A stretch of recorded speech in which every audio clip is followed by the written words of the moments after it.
Mga ka-SMS, sigurado akong magiging napaka-kontrobersyal ng topic na pag-uusapan natin ngayon na pinadala sa ating kwento ng isa nating letter sender. At ito naman talaga ang nais natin, yung mga hindi madaling sabihin ay mapag-usapan natin. Kaya naman tumuto kayo at panoorin ninyo o pakinggan hanggang huli ang episode na ito. Ito po ang SMS Podcast, Sabihin Mo Sa Akin. Ito po ang podcast kung saan ang mga hindi madaling sabihin, pwede mo nang i-share sa akin. Ito ang SMS, Sabihin Mo Sa Akin.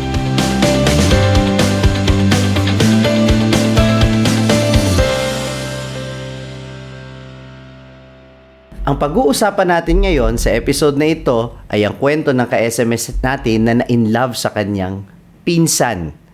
Pero bago ka mag-judge, pakinggan muna natin siya. Father, pwede po ba kaming magpinsan na magmahalan? Third cousin ko na siya, Father, nung pandemic kasi, araw-araw kaming magkausap until 2022. Matagal din yun, ha? Umamin ako sa kanya at alam naman namin na magpinsan kami. Kaya sinabi niya, hindi kami maaari dahil kami ay magpinsan. After a few months na pag-amin ko sa kanya, nagka-girlfriend ako at siya naman ay may nagustuhan ding iba. Hindi kami nagtagal sa isang RS. Ano ba yung RS? After a few months ng pag-amin ko sa kanya, nagka-girlfriend ako at siya naman ay may nagustuhan na iba. Hindi kami nagtagal sa isang relationship. I don't know why sa kanya pero akin dahil kahit anong gawin ko, bumabalik ako sa kanya. Then this year, June, I have a mutual understanding with her friend. Lagi namin siya nakakasama. Bumalik yung feelings ko sa kanya. So before mag-end yung pag-uusap namin ng friend niya, nakakausap ko na siya. Cheating na po ba yun? Pero mas mahal ko naman po talaga yung pinsan ko kaysa sa ke-MU ko. Di ko po alam ang gagawin, Father, that time dahil sabi rin ng mga tropa ko na nag-cheat ako. Ano po ba ang gagawin ko? Will I choose my heart or my mind? Dahil hanggang ngayon, magkausap pa rin kami ng pinsan ko, pero di ko sure kung may meaning, Father. Sana mabigyan niyo po ako ng payo at ako'y naguguluhan. Salamat po. Alam mo, medyo naguluhan din ako sa kwento mo. No? Una, ni-research ko muna ano ba yung third cousin. No? Sabi sa mga sinearch ko na information, ang third cousin pala ay yung pinsan mo mula sa iyong lolo o lola sa tuhod. So, kung tutusin, parang malayong-malayo na yon, no? At, kumbaga, less than 1% nga, no, sa DNA, yung relation ninyo ng iyong pinsan. So, kung tutusin, malayong-malayo naman na talaga. At kung ang pag-uusapan natin ay ang batas sa Family Code of the Philippines, ay pwede ngang magpakasal kahit yung second cousins pa lamang. At ganun din naman sa batas ng simbahan. Kaya kung ang iniisip mong pagmamahal ay romantic relationship at kung ang romantic relationship na iniisip mo ay yung pangmatagalan o lifetime commitment, wala namang ibang pupuntahan yan kundi ang matrimony o ang marriage. At kung ang pag-uusapan natin ay batas, wala namang hadlang sa relationship ninyo kung ito yung tamang pagkakaintindi natin sa third cousin. Kasi pwede rin namang yung third cousin na iniisip mo ay by affinity o sa apelido lang kayo magkamag-anak. Pero kahit na, sa Pilipinas kasi kapag kakamag-anak, malayo man yan o malapit, kamag-anak pa rin yan. Kaya ang problema dito ay hindi masyado yung morality o yung pagiging lawful ng relationship. Ang problema dito ay yung cultural acceptance. At saka bukod dito, yung mga circumstances kasi na kinapapalooban ninyo, may mga problema din doon. No, for example, hindi ko nakikita na from the very beginning, yung pagmamahalan ninyong magpinsan ay malinaw na sa isa't isa. Pinag-usapan nyo ba kung anong namamagitan sa inyo o nagkakamabutihan lang kayo? Kasi kung nagkakamabutihan lang kayo, komportable kayo sa isa't isa, baka ikaw lang naman yung tumitingin sa relationship ninyo as romantic. Baka hindi naman ganun ang tingin niya sa relationship ninyo. Kaya walang ibang magiging solusyon sa problemang ito kundi ang linawin ninyo sa isa't isa, ano ba ang meron kayo bilang magpinsan. Kasi baka hindi naman nagtutugma. The feeling might not be mutual. Kasi ang dami mong binanggit na sitwasyon dito, in a relationship siya, in a relationship ka din, hindi nagtagal yung relationship mo, hindi ka masyadong sigurado dun sa naging relationship niya. Pero bakit ganon? Ibig sabihin, may kulang sa communication ninyo. At yung communication ninyo ay maaaring hindi tumatalakay dun sa status ng relationship ninyo. And it is very important.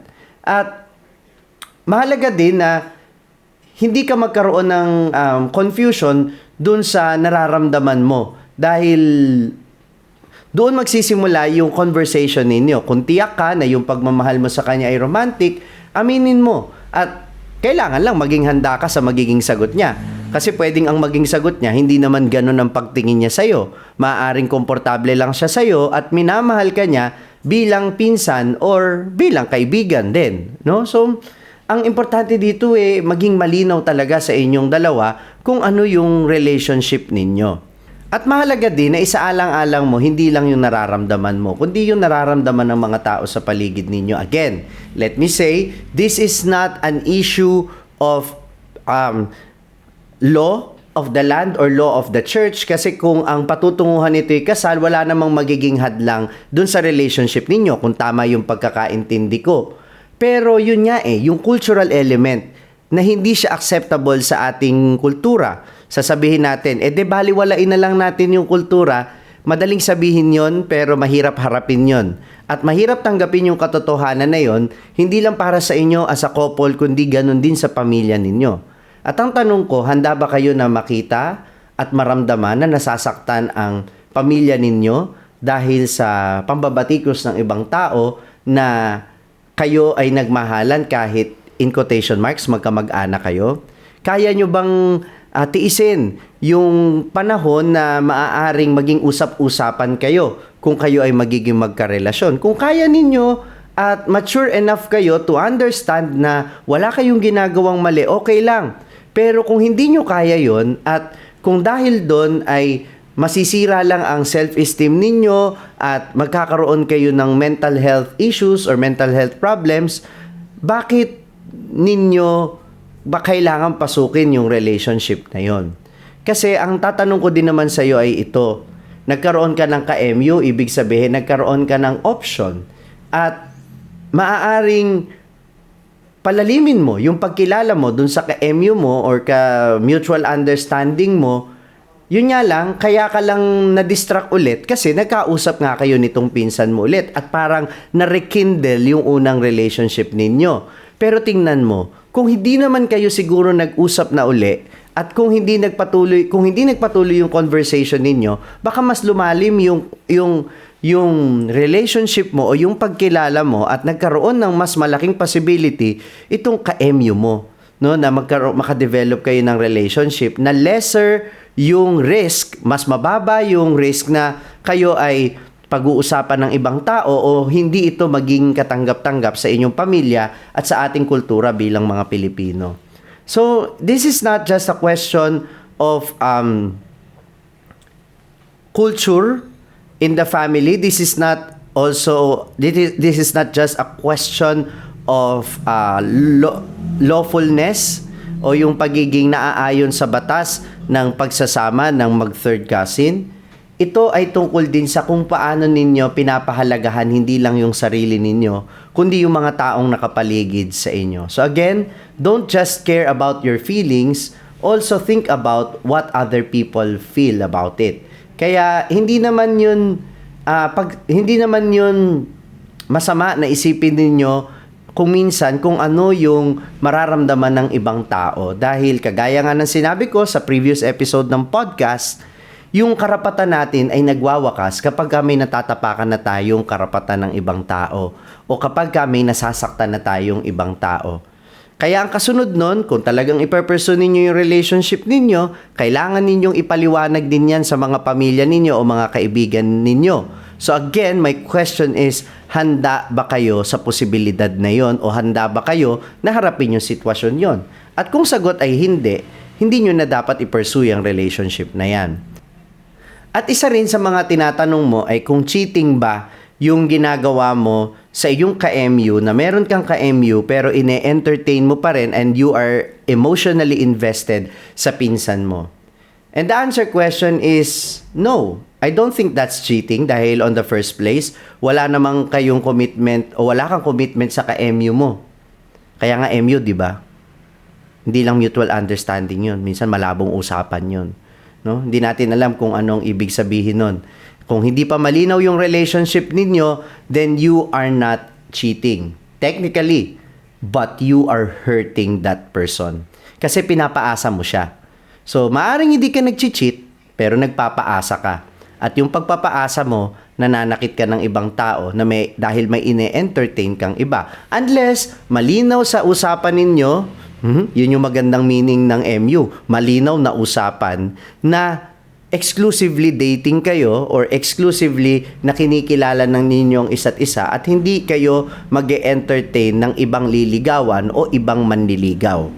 It's all about clarity. Pansinin mo ha, clarity sa pagitan ninyong magpinsan, clarity sa pagitan ninyo ng iyong ka-MU. Ganon kahalaga yon. Hindi po pwedeng palutang-lutang lang tayo o palipat-lipat lang tayo ng mga relationships batay sa kung ano ang nararamdaman natin at this moment in time.